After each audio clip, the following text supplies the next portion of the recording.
The palace thought Prince Harry would quietly disappear after losing his court battle, but insiders now believe King Charles was preparing a devastating royal counterattack the entire time. And the moment the judge slammed the door shut on Harry's security demands, the monarchy allegedly moved from silent frustration to full-scale correction mode. What looked like a legal defeat suddenly started feeling like a public humiliation orchestrated in slow motion. Because behind every rejected appeal, every leaked complaint, every emotional interview, there was one brutal message echoing from inside Buckingham Palace: you cannot attack the crown while demanding the privileges of the crown. Harry spent years presenting himself as a prince abandoned by his own blood, a son supposedly left exposed after walking away from royal life. He painted a picture of betrayal so dramatic that millions believed the institution had deliberately placed him and Meghan in danger. But the deeper this investigation goes, the more the entire narrative begins to crack apart. Because hidden behind the emotional speeches and carefully timed interviews was one uncomfortable reality Harry never wanted the public to focus on, he knew exactly what he signed up for during the Sandringham negotiations in 2020. The deal was clear: walk away from royal duty, lose automatic taxpayer-funded security. Simple, direct, final. Yet somehow, after California mansions, Netflix contracts, global interviews, and non-stop attacks against the monarchy, Harry suddenly wanted the privileges back without returning to the responsibilities. And palace insiders allegedly watched in disbelief as the prince transformed a negotiated exit into a years-long war against his own country. What makes this story feel even more explosive is the revelation that King Charles was not the cold villain Harry tried to imply. According to reports buried beneath the media chaos, Charles personally funded Harry's private security during the early transition period after Megxit. Not the government, not British taxpayers. Charles himself, quietly, without public applause, without interviews, without emotional documentaries. While Harry later stood before cameras suggesting he had been financially abandoned, palace sources claim the king was privately trying to help his son settle into his new life. And that contradiction changed everything. Suddenly, the image of the cruel father began collapsing under the weight of hidden details the public was never supposed to notice. But then came the question nobody inside royal circles could ignore anymore. If Harry already knew the agreement, and if Charles was already helping financially, then what was this entire legal crusade really about? That's where things allegedly became far darker. Because investigators and royal commentators started connecting the dots around something much bigger than security guards outside hotels. The whispers centered around IP status, internationally protected person status, the elite diplomatic level protection reserved for world leaders and heads of state. Suddenly, Harry's obsession with court appeals began making terrifying sense to critics. If he regained that status, governments around the world could become responsible for funding his protection whenever he traveled internationally. Critics argued it was never about fear. It was about status, power, prestige, a prince trying to preserve sovereign-level treatment while simultaneously branding himself a victim of the institution that created him. And then the courtroom disaster arrived, February 2024.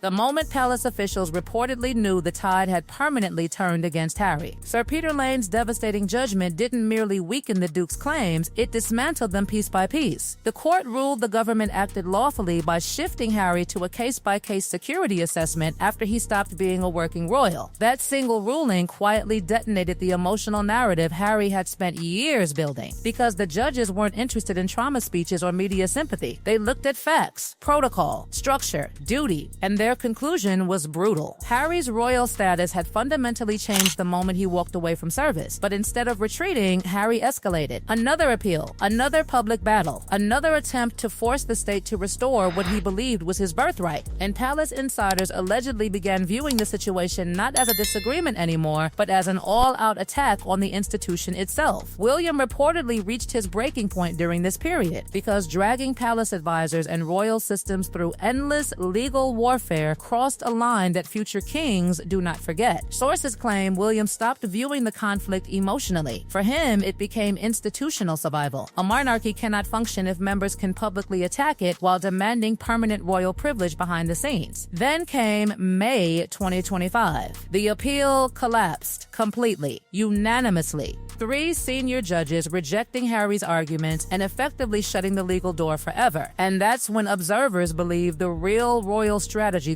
quietly began unfolding behind palace walls, because after years of silence, the monarchy suddenly started sending signals that felt impossible to ignore. Prince Andrew's remaining royal privileges were stripped away in what many described as the creation of a terrifying new precedent. The message was chillingly clear: royal birth no longer guaranteed permanent protection if your behavior damaged the institution. And across Montecito, many believed Harry understood exactly what that warning meant. At the same time, Harry's public image was beginning to collapse under its own contradictions. Critics pointed to the surreal optics of a prince claiming Britain was too dangerous while visiting high-risk areas like Ukraine without the dramatic security framework he insisted was essential in London. That contradiction exploded online. Suddenly, people weren't asking whether Harry deserved protection, they were asking whether fear itself had become a publicity weapon. And the more stories leaked, the worse the situation became. The alleged stalker incident, later tied to a Sussex supporter, only deepened the skepticism surrounding Harry's claims. Even some former sympathizers reportedly began questioning whether the Duke had spent years manufacturing a permanent crisis narrative to maintain relevance. The most dangerous moment for Prince Harry was never the courtroom defeat itself, it was the silence that came afterward. No dramatic rescue from the palace, no emotional intervention from King Charles, no sudden compromise to protect the spare, just silence. Cold, calculated silence. And inside royal circles, that silence allegedly meant one thing: the monarchy had finally stopped treating Harry as a wounded family member and started treating him as a long-term institutional threat.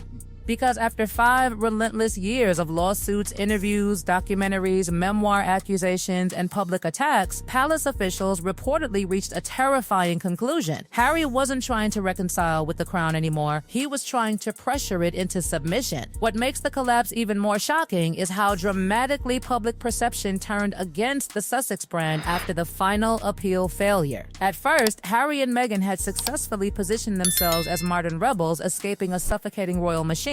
But by 2025 and 2026, exhaustion had started replacing sympathy. People noticed the contradictions piling up faster than the headlines themselves. A prince complaining about privilege while living inside a California mansion worth millions. A couple attacking royal hierarchy while continuing to monetize royal titles globally. A man claiming Britain was too dangerous while casually appearing in high-risk international zones whenever cameras were waiting. The image was no longer tragic. It was starting to look performative. Meanwhile, William's position reportedly hardened into something almost icy. Palace sources claim the Prince of Wales no longer sees the conflict as a family misunderstanding. To him, Harry crossed a constitutional line the moment he weaponized palace operations inside public courtrooms, dragging royal advisors into legal warfare, leaking private tensions into Netflix documentaries, publishing deeply personal family conflicts globally while simultaneously demanding state-funded royal treatment. For William, insiders claim that combination became unforgivable. Not emotionally unforgivable, institutionally unforgivable. And that distinction matters because future kings think differently. They do not prioritize temporary peace over long-term survival of the monarchy. But perhaps the most humiliating twist of all came when Harry was eventually forced to do exactly what he spent years refusing to do: work within the administrative system instead of attacking it publicly. After losing every major legal argument, Harry reportedly submitted fresh requests through proper channels for reassessment. Quietly,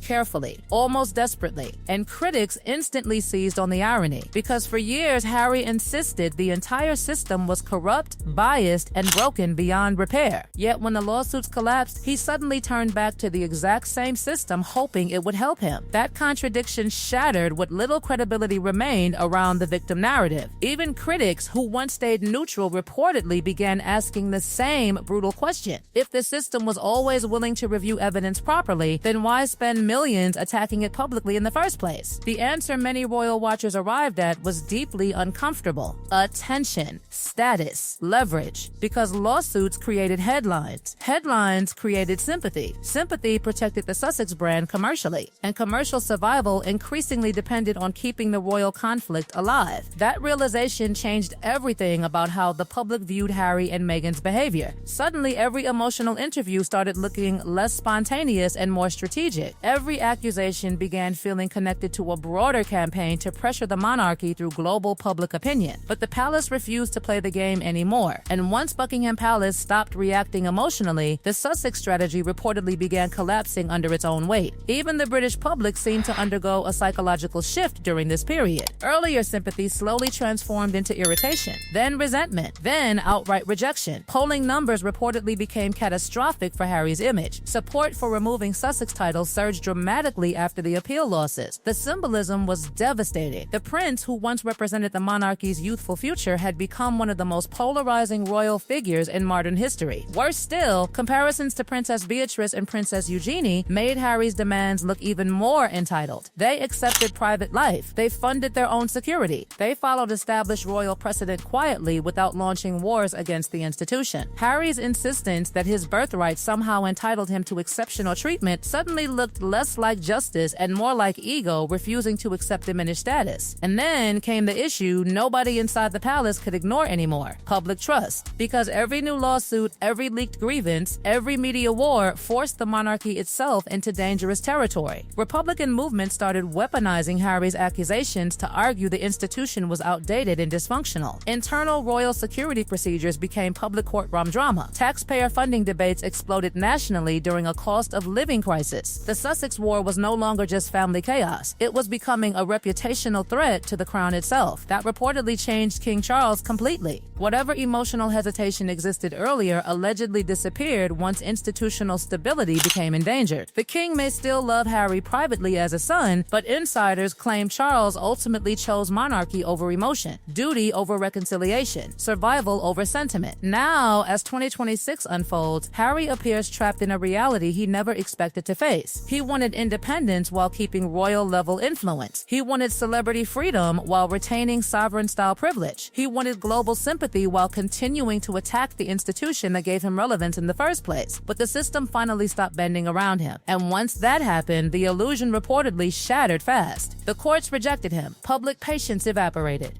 Palace doors quietly narrowed. Even America, once viewed as the Sussex stronghold, reportedly began losing interest in the endless victim narrative. The revolution Harry imagined slowly transformed into isolation. The cruelest irony of this entire story is that Harry may have destroyed the very thing he was trying to protect: his own legacy. Because despite all the money, interviews, documentaries, and lawsuits, the final public memory forming around this saga is not one of bravery. It is one of contradiction. A prince demanding privacy while selling royal secrets globally. A man claiming fear while selectively chasing dangerous publicity opportunities. A royal accusing the institution of cruelty while continuing to depend on its titles, symbolism, and global influence for commercial power. And Buckingham Palace allegedly understands something Harry still refuses to fully accept: monarchies survive scandals by outlasting them. They absorb chaos. They wait. They endure. While individual reputations rise and collapse around them,